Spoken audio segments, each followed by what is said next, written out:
भक्तामर प्रणत मौलिमणि प्रभाणा मुद्युत कंदलित पाप तमोवितानम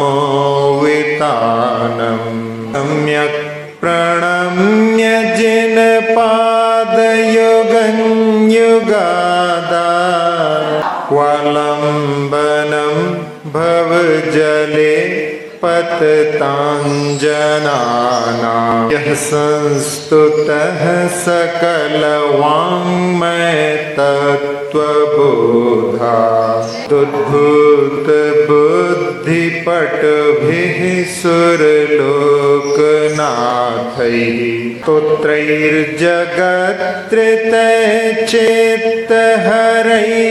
स्तोत्रैर्जगत्रितैश्चेत्तहरैरुदारैः स्तोषे किलाहमपि तं प्रथमं जिनेन्द्रम्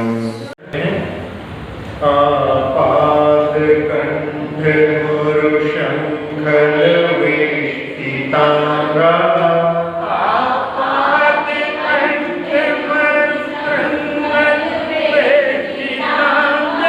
गाढं बृहन्निकटकोटिनिघ्रष्टजङ्घा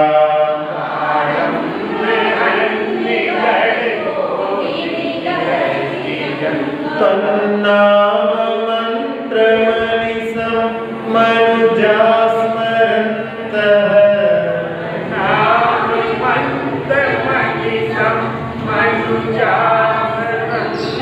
सद्यः स्वयं विगतबन्धभया भवन्ति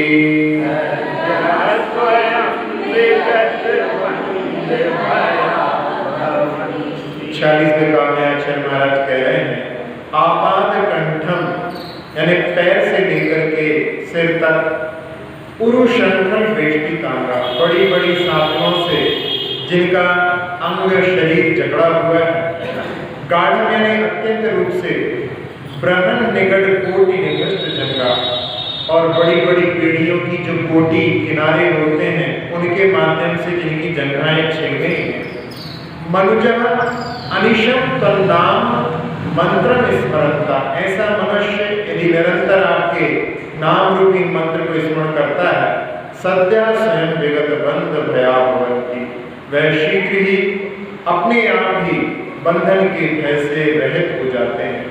अब अपन 47वें काव्य को जिसमें पूरे संकटों को एक साथ में पुनः यहाँ पर आचार्य महाराज उच्चारण कर रहे हैं मत्तद्दुपेन्द्र मृगराज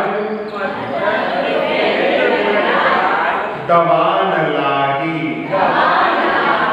मत्तद्दुपेन्द्र मृगराज दवान लाही संग्राम वारिधि महोदर बंधनोत्थम संग्राम वारिधि महोदर बंधनोत्थम तस्याशु नाशमुपयाति भयं भीएव तस्याशु नाशमुपयाति भयं भीएव यस्तावकं स्तवमिमं मतिमानधीते यस्तावकं स्तवमिमं मतिमानधीते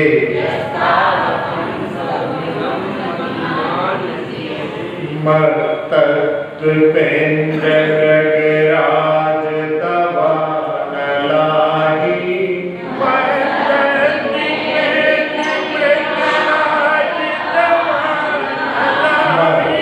मत्तद्दुपेन्द्र मृगराज दवान लाही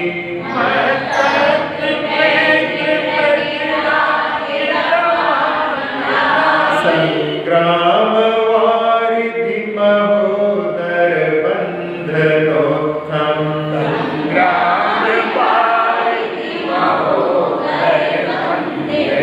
संग्राम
इस 47वें काव्य में भक्ति गंगा में अवगाहन करते हुए आचार्य महाराज कह रहे हैं, यह मतिमान, जो बुद्धिमान मनुष्य तावकम इमम स्तवम, आपके इस स्तवन का, इस स्तोत्र का अधीते यानी पाठ करता है, पढ़ता है, तस्य मत्तद्वेन्द्र मृगराज दवान लाही संग्राम बारिधि महोदर बंदनोत्थम।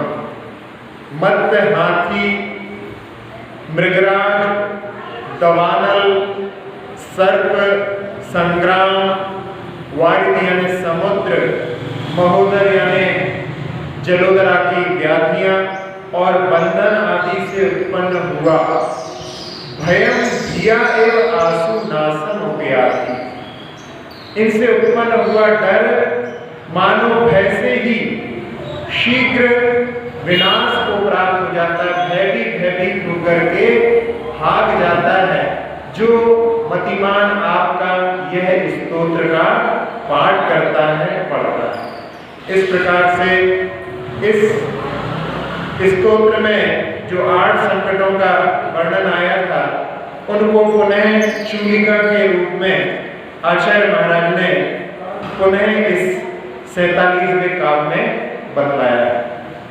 तो जहाँ 8 भयों के बारे में अपन एक भयों के अलग अलग काव्यों को देख चुके थे, पुनः आचार्य महाराज ने यहाँ पर कहा, ये पद्धति ग्रंथों में आचार्य की परंपरा में रही है कि चूलिका में पुनः जो कुछ कहा है उसको, जो कुछ छूट गया है उसको भी वहां पर ग्रहण कर लिया जाता है। तो इसमें 8 प्रकार के भयों के बारे में एक साथ में इस काव्य में दिया गया है, और साथ साथ में इस स्तवन का क्या प्रभाव है कि यदि कोई स्तोत्र पढ़ता है, वैसे एक एक भय को, एक एक संकट को दूर करने के लिए एक एक काव्य का पाठ करे, लेकिन पूरे स्तोत्र का पाठ करे तो सारे संकटों से उसको मुक्ति मिल सकती है, ऐसा भाव। रवियुग स्तोत्र में भी वहां पर सारे भयों का, सारे संकटों का आखिरी में फिर से चूलिका के रूप में महाप्राकृत भाषा में जो पार्श्वनाथ भगवान की स्तुति है, उसका दूसरा नाम महाभय हर संस्तुति है। एक तो नवयुग शब्द से प्रारंभ होने के कारण इसको नवयुग स्तोत्र कहते हैं, और दूसरा महान भयों को हरने वाला ये स्तव है। तो उसमें वहां पर जो 8 भय बताए हैं, उनमें एक चोरों का भी भय बताया है, और बाकी सारे भय तो समान हैं। उसमें चोरों के ही द्वारा बंधन और उनके द्वारा धनादि लूटने को बंधन के रूप में वहां पर स्वीकार किया है। तो अपन उन पंक्तियों को भी देख लेते हैं। रोग जल जलन विषहर चोरारी मैंद गैरण भयाइन, पास जड़ नाम संकित तणेण पसमंति सपाई। रोग के द्वारा, जल के द्वारा, अग्नि के द्वारा, विषहर के द्वारा, चोरों के द्वारा और गज के द्वारा, रण के द्वारा आदि जितने भी उत्पन्न होते हैं भय, उन सबका भगवान के नाम के स्मरण से वो सभी प्रशमन को प्राप्त हो जाते हैं। एक उसमें हमने बताया था कि एक चोरों का भी भय के बारे में काव्य है, तो उसको भी अपन देख लेते हैं। अड़बी सुभिल तक्कर पुलिंद सद्दूल सत्त भीमासु भैर उन्न कायर, उल्लूरिय पय सत्थासु अभिनंत बेहवसारा, तुह नाम प्रणाम मत बाबारा, पव गए निघासिकम पत्ता लिए इच्छियन ठाणम। अड़बीसु यानी जंगलों में भीम तस्कर आदि जो भयानक हैं और उनके माध्यम से भय उत्पन्न हो रहा है, और जो पथ को भूल गया है, ऐसा पथिक अपने वैभव को बिना लुटाए यानी अपने पास में रखते हुए आपके नाम के माध्यम से वो इच्छित स्थान को प्राप्त कर लेगा। ऐसा उसमें चोरों का भी भय के बारे में बतलाया है। अब अपन इस काव्य के जो अपन लिया है भक्तामर का 47वां काव्य, उसके एक एक शब्द के माध्यम से यहाँ पर मत्त द्विपेंद्र, मत्त उन्मत्त जो पागल जैसा हो गया है, द्विप शब्द आया इसमें। द्विपेंद्र द्विप शब्द होता है हाथी के लिए, हाथी की कई पर्यायवाची हैं, उसमें द्विप। द्विप क्यों कहते हैं इसको? द्वाभ्याम पिबति इति द्विपः, दो जगह से पानी पी सकता है, अपनी सूंड से भी और मुख से भी, इसलिए उसको द्विप कहा जाता है। शब्दों के भी सार्थक अर्थ होते हैं। तो ऐसा जो द्विप है और उसका इंद्र यानी गजराज, उन्मत्त गजराज, इनके दूसरे नाम में गज भी आता है, शुंडाल भी आता है। हाथी को शुंडाल भी बोलते हैं, उसकी सूंड रहती है इसलिए उसको शुंडाल भी कहते हैं। एक नाम आता है स्तंभे रमा, हाथी को जंजीर से बांध दिया जाता है और उस समय में वो जंजीर को जब हिलाता है तो ऐसे ऐसे होती है, तो उसको उसमें इतना आनंद आता है कि वो जंजीर हिलाते हुए उसी में आनंद मानता है, तो उसको स्तंभे रमा, जिस स्तंभ से बांधा जाता है उसी में रम जाता है।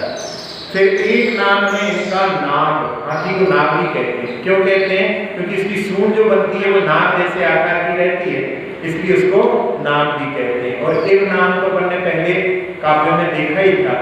तो ऐसे कई नाम जो है हाथी के होते हैं।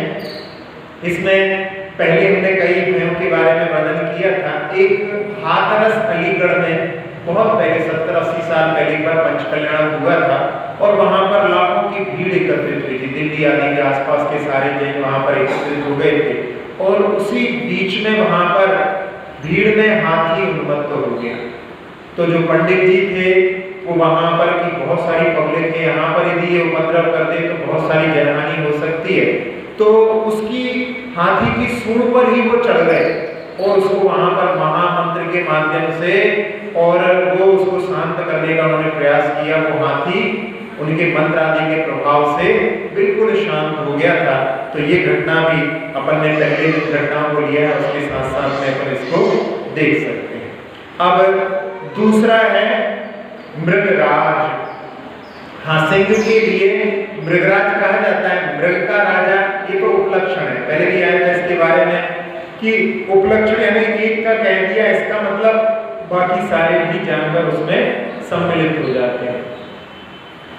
कोई छत पर कुछ चीजों को सुखा रहा था और उसमें एक कहा जाता है, कहावत आती है संस्कृत में, काकेभ्यो रक्षिताम सर्गी, वहां पर घी रखा हुआ है तो कौवे उसको ना खा जाएं, उसकी रक्षा करना है।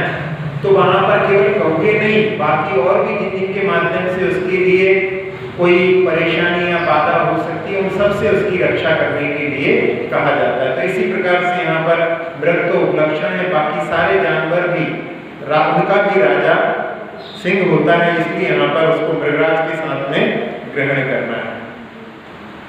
फिर इसके बाद में एक और प्रसंग हाथी वाला कि छत्र चूड़ामणि ग्रंथ है आचार्य बादीप सिंह जी महाराज का, जिन्होंने उसमें जीवनधर स्वामी के चरित्र का वर्णन किया है। उसमें उन्होंने कि जब जीवनधर स्वामी तीर्थ यात्रा पर निकले थे तो एक जगह पर उनको एक साथ में दोनों चीजें, वहां पर दावानल आ रहा है अगला शब्द, तो दावानल के साथ साथ में वहां पर जंगल में इतनी भयानक आग लगी हुई थी कि वहां पर हाथी जल रहे थे और उस समय में उनके मन में करुणा उत्पन्न हुई कि हे भगवान, इतने पशु यहाँ पर जल रहे हैं, यहाँ पर तो अच्छी मूसलाधार बारिश होना चाहिए। और उन्होंने भाव किया और थोड़े ही देर में वहां पर काले काले बादल उमड़ करके आ गए और मूसलाधार बारिश हुई। जो अग्नि से त्रस्त थे वो सारे हाथी वहां पर अपने, उनका भी पुण्य था और यहाँ पर इनके भावों के माध्यम से भी इस प्रकार की घटना घटी। तो उसमें दावानल और हाथी दोनों के लिए ही वहां पर इस प्रकार से शांति प्राप्त हुई। ये अपन इस काव्य से ले सकते हैं। अब इसके साथ साथ में अगला आ रहा है अही। अही सब के लिए है, आप लोग पढ़ते हैं उसमें, तुमको पूजे सुरपति अहपति नरपति दे। अहपति बोलते हैं बल्कि अहीपति बोलना चाहिए, लेकिन जल्दी जल्दी में पढ़ने में अहपति हो जाता है कि ये हमारा यह पति भी आपको पूजता है, ऐसा भाव भी वहां पर निकल सकता है, लेकिन अहपति ना होकर के अहिपति, ऐसा जो है शुद्ध उच्चारण उसका रहेगा। तो सर्प के कई उदाहरण पहले अपन पढ़ चुके हैं। एक उदाहरण है सुमेर चंद जी दिवाकर, जिन्होंने आचार्य शांति सागर जी महाराज की जो पूरी जीवनी का वर्णन उन्होंने किया था, उसमें जब वो भ्रमण कर रहे थे तो उनको एक जगह पर एक एलक जी मिले थे और उन्होंने बताया कि वो जमींदार थे पहले और उनके लिए किसी सांप ने, भयंकर सांप ने काट लिया और मरने जैसी उनकी स्थिति हो गई। उनको धर्म पर श्रद्धा नहीं थी, बल्कि प्रतिमा आदि के बारे में भी वो बोलते थे कि पत्थर को पूजना आदि इस प्रकार के भाव थे। लेकिन उस समय में जब व्यक्ति मरणासन होता है, दुख से घिरा होता है, तो उस समय में उसको अफसोस होता है कि हमने ऐसा ऐसा क्यों बोल दिया। तो वहां पर वो बोलते हैं कि यदि मुझे मेरी जीवन बचा ले तो मैं दीक्षा धारण कर दूंगा। और उस समय में उनके लिए जिस प्रतिमा के लिए वो बोलते थे वहीं पर अभिषेक करके उनके गंधोदक के जल को उनको वहां पर दिया गया और उनका विष दूर हो गया। और फिर उन्होंने जैसा संकल्प किया था, आचार्य शांति सागर जी महाराज के शिष्य हुए हैं आचार्य पाय सागर जी, फिर उनसे उन्होंने दीक्षा ली और वो बड़े मतलब तपस्वी थे, 2 उपवास करने के बाद में एक आहार करते थे, ऐसी उनकी चर्या थी। तो उनका सर्प का विष भगवान के गंधोदक के माध्यम से दूर हुआ, ये भी अपन इसके साथ में देख सकते हैं। अब इसके बाद में महोदर रोग आदि के माध्यम से जो पीड़ाएं हैं उसको दूर करने के लिए भी भगवान की भक्ति के माध्यम से दूर होती हैं। इसमें एक प्रसंग, एक दिल्ली के सेठ थे, माचिस वाले कहलाते थे और उनको कैंसर हो गया था और उस कैंसर में ऐसी स्थिति थी कि वहां पर भी डॉक्टर ने कह दिया था कि अब कोई इलाज नहीं है, आई एम सॉरी वाली बात थी। तो उन्होंने वहां पर भाव ऐसे हुए कि अंत में आचार्य जी के दर्शन कर लें और आचार्य जी के पास में उनको लेकर के आए। कुछ दिनों की उनकी जिंदगी है और जब आचार्य जी के दर्शन किए तो उन्होंने कहा कि आचार्य जी हमारे लिए कैंसर हो गया है, थोड़े दिनों की जिंदगी है। तो आचार्य जी ने कहा कि फिर ऐसा करो, थोड़े दिन की जिंदगी है तो अपने 4 प्रकार के रात्रि के आहार का त्याग करो। अभी दवाई तो लेते हैं, जब पहले जब डॉक्टर ने बोल दिया है कि दवाई कुछ काम नहीं कर रही है, मरण निकट है, तो फिर दवाई कौन लेना, रात में जो है पानी भी नहीं लेना, 4 प्रकार के आहार का त्याग करो। और आचार्य जी की वाणी को सुनकर के उनके मन में उत्साह जगा और उन्होंने कि ठीक है, मैं आज से 4 प्रकार के रात्रि में आहार का त्याग करता हूँ। बहुत बड़ा संकल्प होता है। अपन लोग जहाँ पर जिस प्रकार से रह रहे हैं वहाँ पर ऐसा बन गया है कि लोग रात्रि में भी खाते पीते भी रहते हैं। यदि कोई रात्रि में पानी का त्याग करे, कभी एकासन करते हैं, कभी शाम को पानी पी करके फिर रात में नहीं पीना हो, तो जो लोग रात में पीते रहते हैं उन लोगों के लिए तो बड़ी आफत जैसी लगती है। लेकिन हम लोगों ने ऐसा अपना ट्रेंड बना रखा है। यदि हम लोग चाहें तो अपने जीवन को बचपन से भी इस प्रकार से ढाल सकते हैं कि रात्रि में आवश्यक नहीं है, पर दिन भर में 12 घंटे में जो कुछ खाना पीना है उसमें कर ले। 12 घंटे बहुत होते हैं, 24 घंटे में 12 घंटे बहुत होते हैं, कोई गुनाह नहीं है। जिन शासन में 12 घंटे खूब खाओ पियो, बल्कि रात में खाने से शरीर में विकृतियां उत्पन्न होती। तो उन्होंने उस समय में साहस दिखाया और दवाई आदि भी रात में लेते थे तो दवाई भी नहीं लेंगे।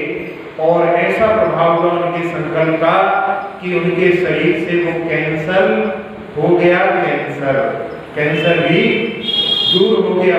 17 वर्ष तक वो जिए। सोचो आप क्या संकल्प का प्रभाव होता है, संयम का प्रभाव होता है। तो यहाँ इस प्रकार से ये जो महोदर नाम का रोग है उसके बारे में अपन ने इस प्रकार से पढ़ा। और बंधन से उत्पन्न एक व्यक्ति किसी जेल में बंद था और वो राजस्थान का था और उस समय में उसने वहां पर पर्यूषण के समय में निवेदन किया कि हमको शुद्ध भोजन मिल जाए। जेल में कहाँ पर शुद्ध भोजन मिलता है, तो वहाँ की जहाँ पर था वहाँ की समाज ने व्यवस्था की भोजन आदि भेजने की।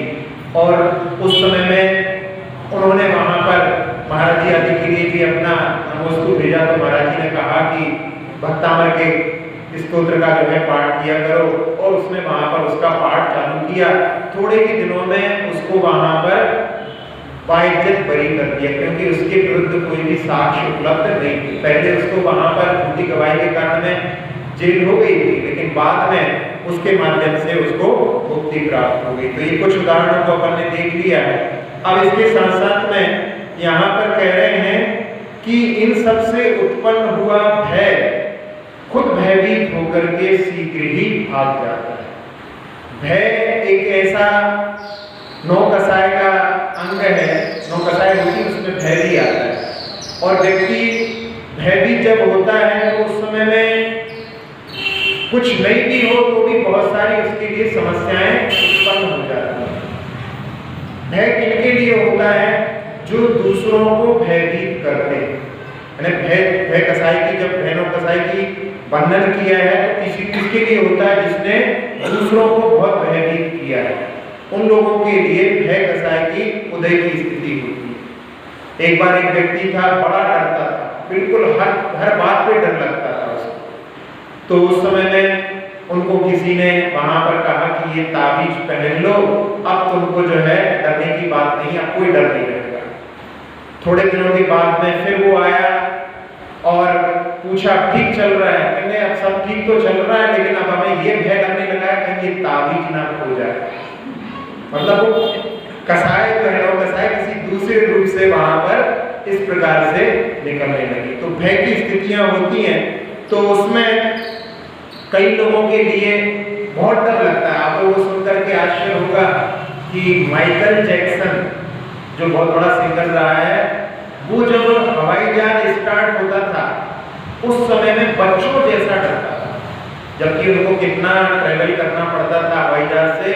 लेकिन जिस समय में जब वहां पर शुरुआत होती थी उसकी हवाई जहाज की उड़ने की, उस समय में रनवे पर जब वो बहुत स्पीड से भागता था तो बिल्कुल बच्चों जैसा वहां पर उसके डरने की स्थिति होती। कई लोगों को पहाड़ पे ऊपर चढ़ते ही नीचे देख करके डर लगता है, कई लोगों को अंधेरे से भय होता है, कई लोगों को भूत का भी भय होता है। भूत का भय कैसा होता है कि माँ ने जो है उधर मत जाओ, वहां पे भूत पकड़ लेगा तुम्हारे लिए, ऐसा बोल करके उसके लिए कोई काल्पनिक कोई भूत होता है। ऐसी स्थिति का भी निर्माण हो जाता है, व्यक्ति उससे भी भयभीत होने लगता है।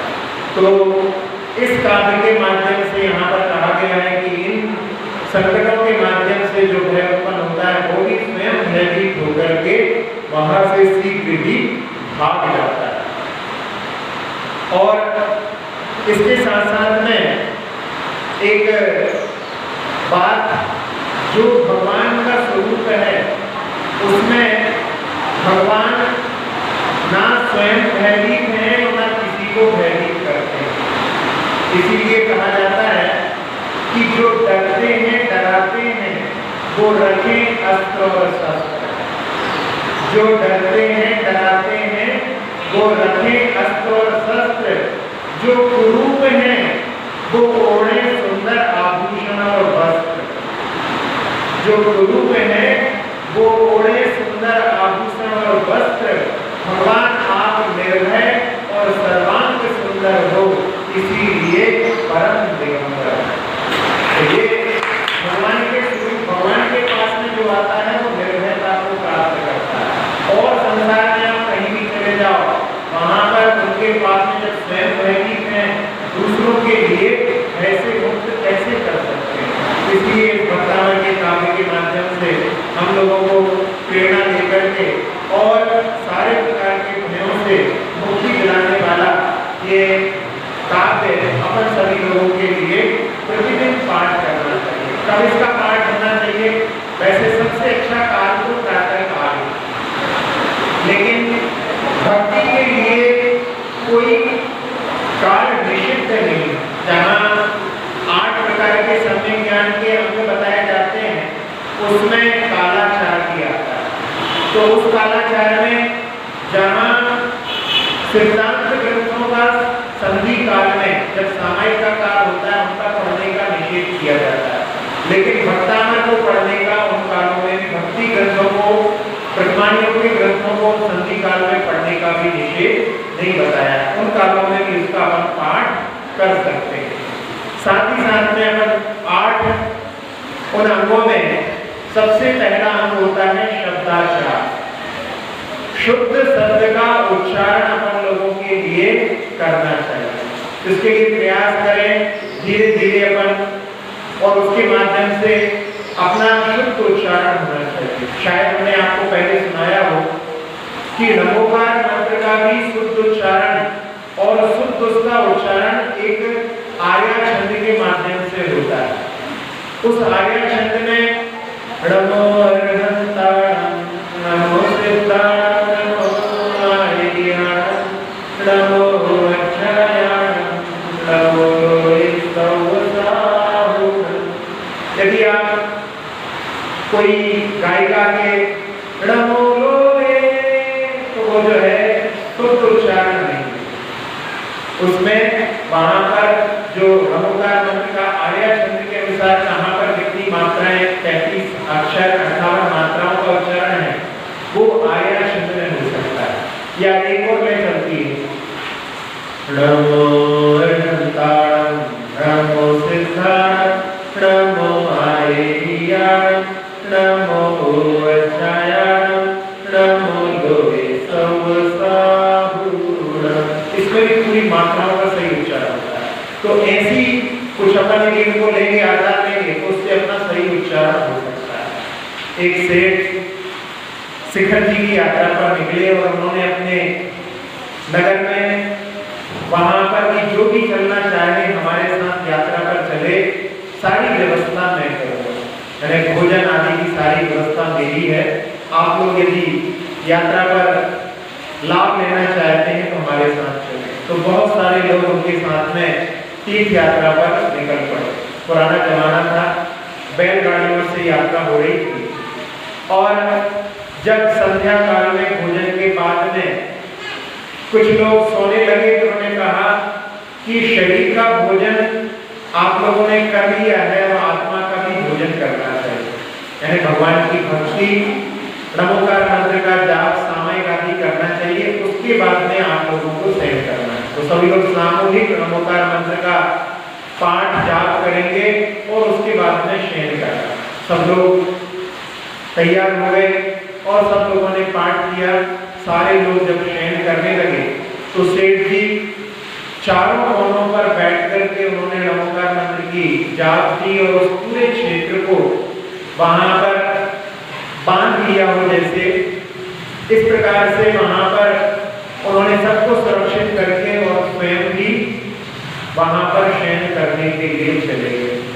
उनका ऐसा कुछ दिन का प्रकरण था, आगे आगे बढ़ते गए। कुछ दिनों के बाद में एक डाकू का सरदार उनसे दिन में आकर के मिला और कहने लगा कि मैं आपसे एक बात पूछना चाहता हूं।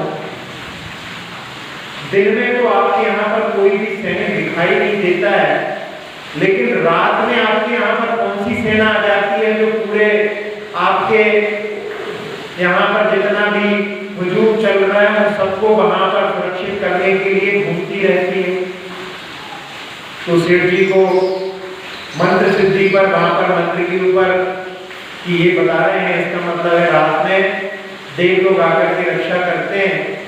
और उसने बताया कि लेकिन एक बात हमें समझ में नहीं आई, उसमें एक जो सैनिक है उसका सिर नहीं है, बिना सिर के उसका धड़ वहां पर हथियार लेकर के चारों ओर घूमता रहता है। शिव जी ने सुना तो एकदम चौंक गए और समझ गए कि हमारे महामंत्र के उच्चारण में कहीं कोई त्रुटि है, कोई अनुस्वार आदि का उच्चारण हम सही नहीं कर। और उन्होंने कहा कि आप कल फिर देखिएगा। और उन्होंने अपने उच्चारण पर दृष्टि डाली और उनको समझ में आ गया कहीं पर अनुस्वार का उच्चारण चूक रहा है और वो सही तरह से उच्चारण करने लगे। अगले दिन उस सरदार ने फिर देखा तो अब वहां पर सारे सैनिक तो सेवा कर रहे थे, लेकिन अब वहां पर बिना सिर वाला कोई भी सैनिक नहीं था। मतलब सारे सांगोपांग वहां पर सेना उनकी रक्षा में उपस्थित थी। और अगले दिन आकर के उसने कहा कि आपके पास में ये कौन सा ऐसा मंत्र है? तो उन्होंने कहा कि इस मंत्र की हमने 12 वर्ष साधना की है और इसको हमने अपने गुरु से प्राप्त किया है। तो वो कहने लगा कि ये मंत्र हमारे लिए भी दे दो।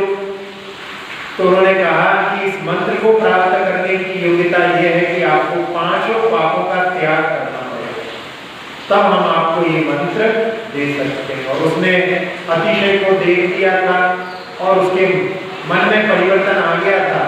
उसने वहां पर महामंत्र को प्राप्त करने के लिए 5 पापों का त्याग कर दिया है। अपना जो पेशा था उससे उसने मुक्ति ले ली और साथ ही साथ में वो एक अच्छा नागरिक और एक अच्छा उपासक भी बन गया।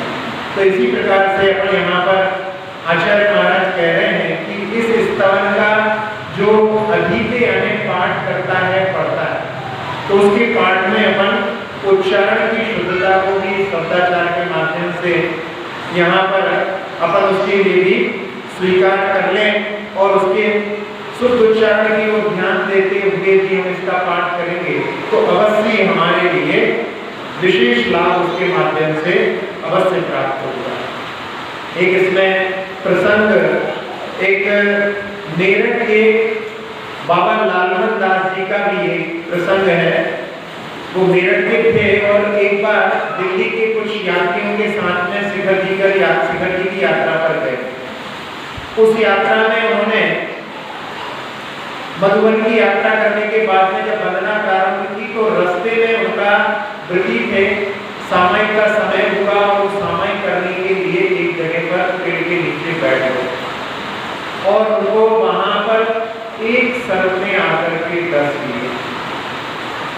ऐसी स्थिति में उन्होंने जब वहां पर देखा कि सांप ने हमें डस लिया है तो उन्होंने वहां पर संकल्प ले लिया कि जब तक ये सांप स्वयं आकर के हमारे विष को नहीं उतारेगा तब तक हमारा अन्न जल का त्याग है और हम इस जगह से उठ करके नहीं जाएंगे। बड़े अच्छे साधक थे और वहीं बैठे रहे।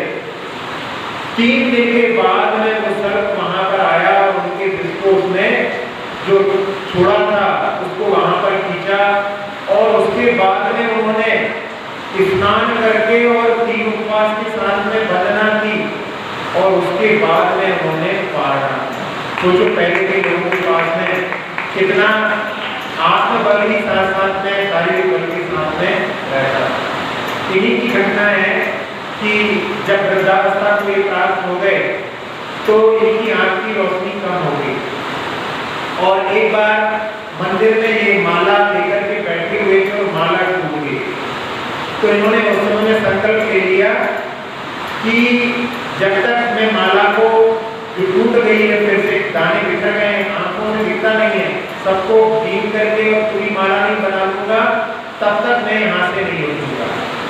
और कहते हैं 2 दिन तक वो वहां पर बैठे रहे और फिर उस समय में जो लघुशंका आदि की बाधा हुई उसके कारण में उन्होंने सोच किया था कि या तो मेरी मृत्यु हो जाएगी और यदि मुझे रोशनी प्राप्त हो गई तो मैं दीक्षा धारण करूंगा।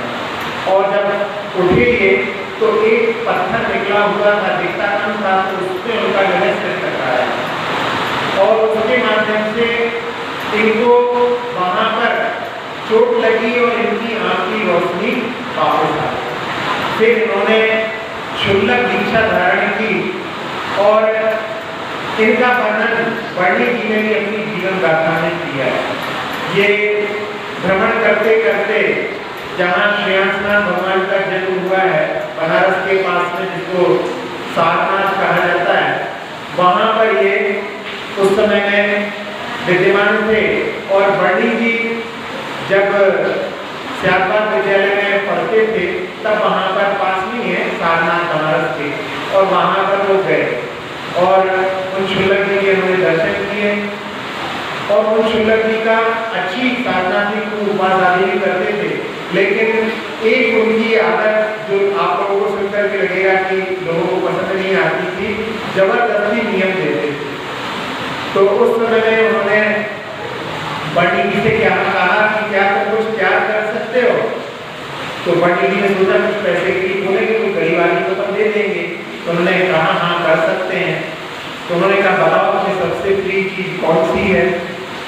तो पंडित जी के नाम करने लगे क्या करने के लिए। फिर तुमने पहले बोला था कि क्या कर सकते हैं, तो जो तुम्हें सबसे प्रिय चीज है उसका त्याग करो। तो पंडित जी ने कहा कि हाँ मैं त्याग करता हूँ, जब तक मैं भोजनशाला में प्रवेश नहीं करूंगा तब तक मेरा उस चीज का त्याग।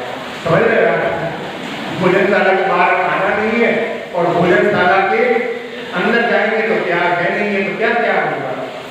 तो उस समय में उन्होंने चुलर जी ने कहा कि ये तुम्हारा जो है छल ठीक नहीं है, तुमने जो बोला है उसको। तो उन्होंने उस चीज का त्याग किया, लेकिन उस प्रसंग को उन्होंने अपनी जीवन गाथा में लिखा है।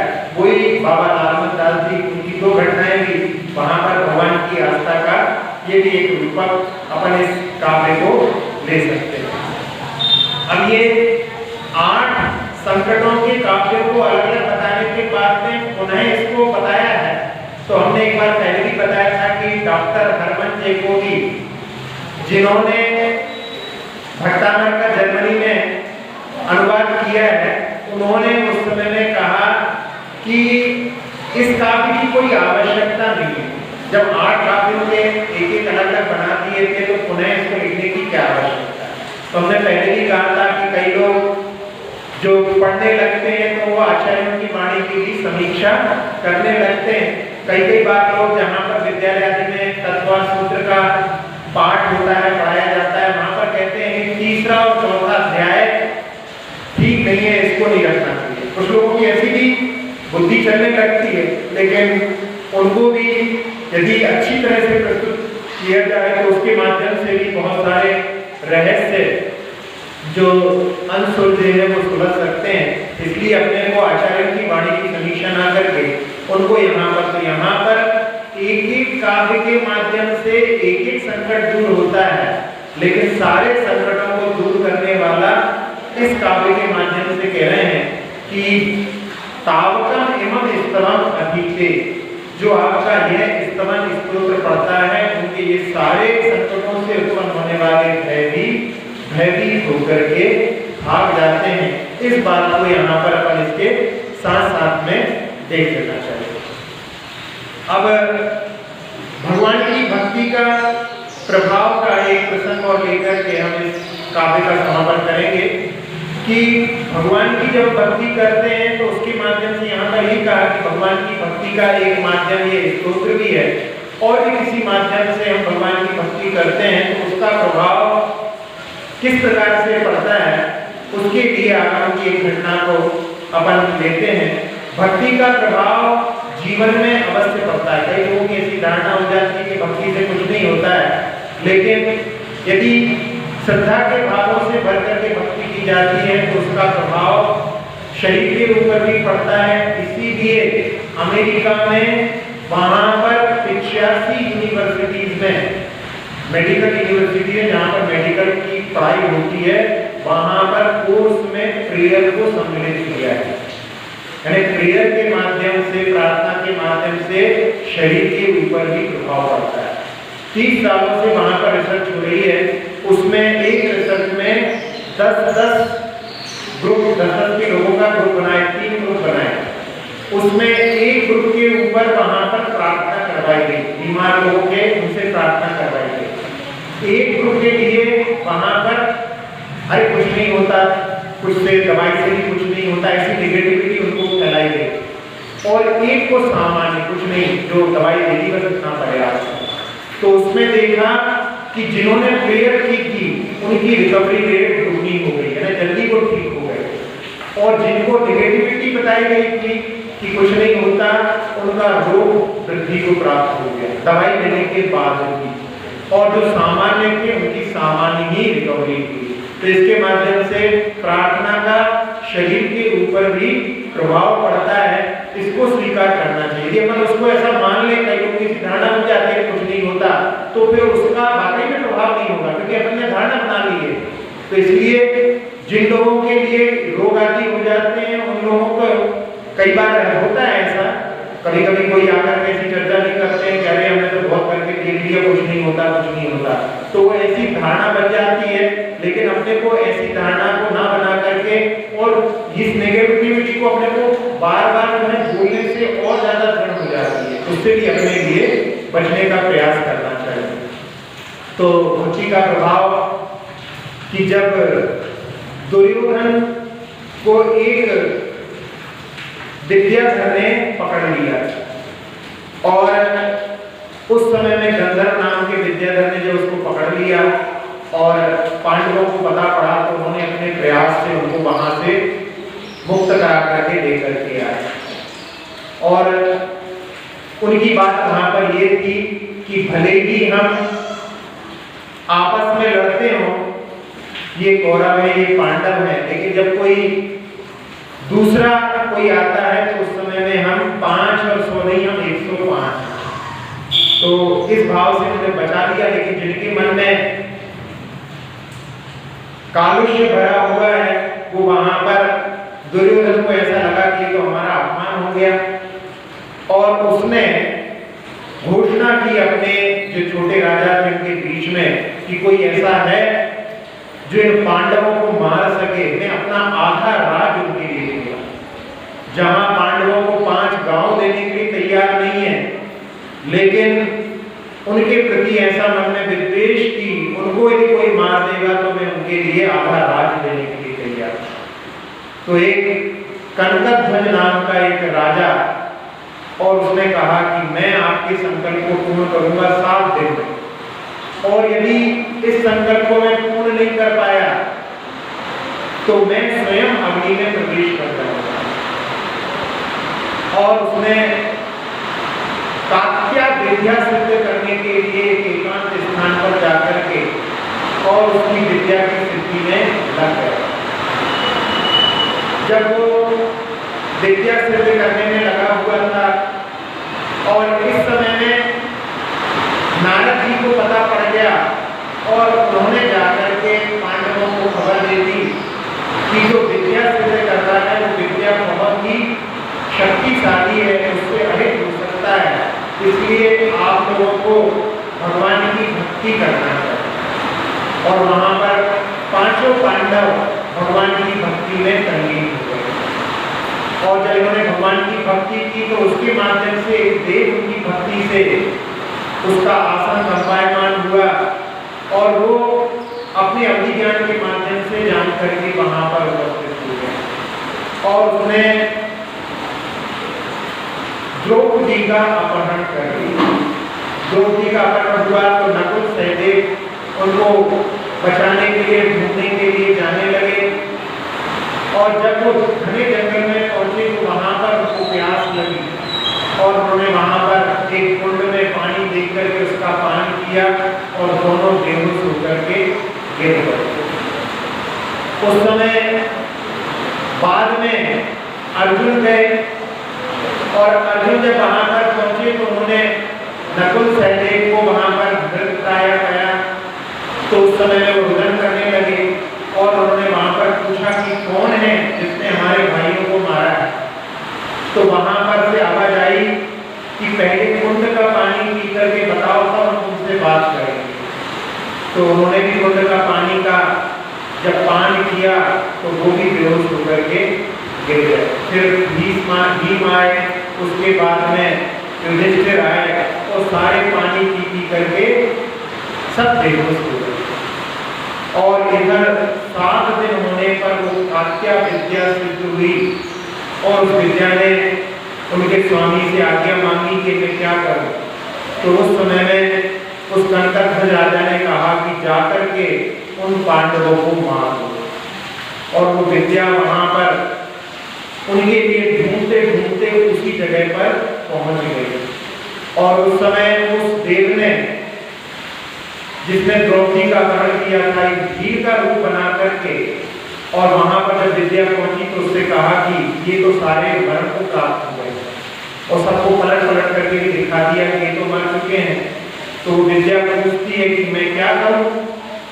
तो देव ने वहां पर जो भीड़ के रूप में था उसने कहा कि जिसने तुमको सिद्ध किया है वो बहुत दुष्ट है, तो उसी को जाकर के समाप्त करो। तो वो विद्या वापस लौटती है और उस कंटक ध्वज राजा को ही वहां पर समाप्त कर दिया। तो ये भक्ति का प्रभाव कि जिसके माध्यम से देवा भी तस्य प्रणमन्ति जस्य धर्मे श्रेयामणो। प्राकृत एक गाथा आती है प्रतिक्रमण पाठ में, उसमें जो भगवान की भक्ति करता है उनके देव भी वशीभूत हो जाते हैं। देवों की आराधना करने के लिए नहीं कहा, देवादिदेव की आराधना करो तो बाकी सब देव भी आपकी सेवा में उपस्थित हो जाएंगे। इसलिए सच्ची श्रद्धा अपने भगवान के प्रति रखना चाहिए। और उसी बात को लेकर के इस काव्य में कहा गया है कि हे भगवान, जो आपका इस स्तवन को मतिमान पाठ करता है उसके इन सभी चीजों से उत्पन्न होने वाले भय भी भयभीत होकर के स्वयं नाश को प्राप्त हो जाते हैं। अब अपन इस काव्य का पद्यानुवाद भी पढ़ लेते हैं।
अक्षर पद मात्रा से दूषित वचन अगर ममहीन रहे और प्रमाद कषाय के वश में सम्यक अर्थ विलीन किए, जिन वाणी माता मेरी उन सब त्रुटियों को क्षमा करें, दें आशीष शीघ्र हम सबको केवल लब्धि रमा मिले, प्राप्त हमें हो बोधि समाधि परिणामों की शुद्धि हो, निज आत्म उपलब्ध हमें हो, शाश्वत सुख की सिद्धि हो, चिंतित वस्तु दात्री माता चिंतामणि उपमा भाती, करो वंदना पूर्ण विनय से चरण रखूं मैं ये पाती, कर जिन वाणी स्तुति तन की ममता टार, महामंत्र का जाप अब सभी जपें नभ बार।